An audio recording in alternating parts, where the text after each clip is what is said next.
The Walking Dead has had no shortage of fresh, interesting characters in recent years, but the franchise has continued to kill them off way too quickly. Although The Walking Dead, The Ones Who Live mainly focuses on Rick and Michonne, it still introduced a plethora of exciting supporting characters, but none made it out of the series alive.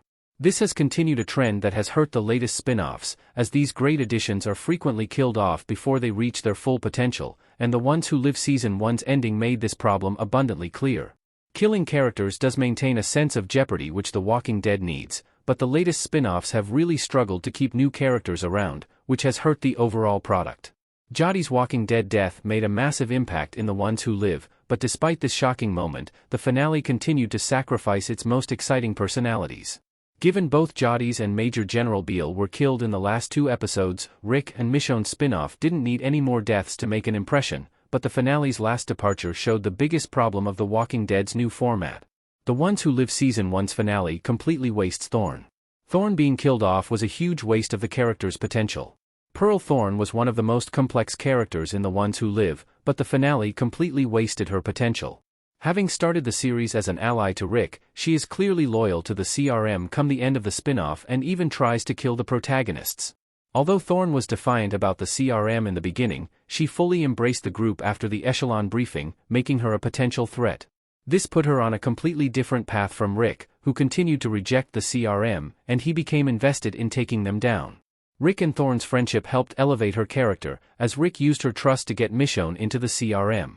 Although she believed Rick was on the same page as her, Thorne tried to kill Michonne and The Ones Who Live after she interfered with the CRM's mission. Thorne's commitment to the CRM mixed with her respect for Rick made her role in the finale unpredictable, but killing her was definitely a waste. Considering she had a change of heart in her dying moments, it was a missed opportunity to not give her a shot at redemption. Thorne's Walking Dead ending is disappointing after Nat. Nat's early death makes Thorne's exit in the finale even more disheartening.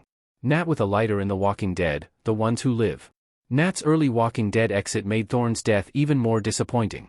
While Okafor being killed off in Episode 1 was a huge blow, it made sense to the story.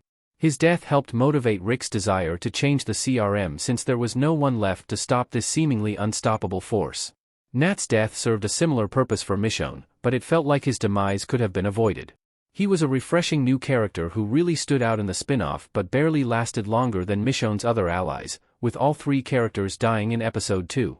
Aiden and Bailey's deaths were enough to make Michonne resent the CRM and become more ruthless in her pursuit of Rick, but Nat's death was overkill. He could have been a fun ally to have for the entire show, especially as the ending required his explosive expertise, and keeping him around until the final episode with Nat potentially sacrificing himself could have been a much more interesting ending for the character.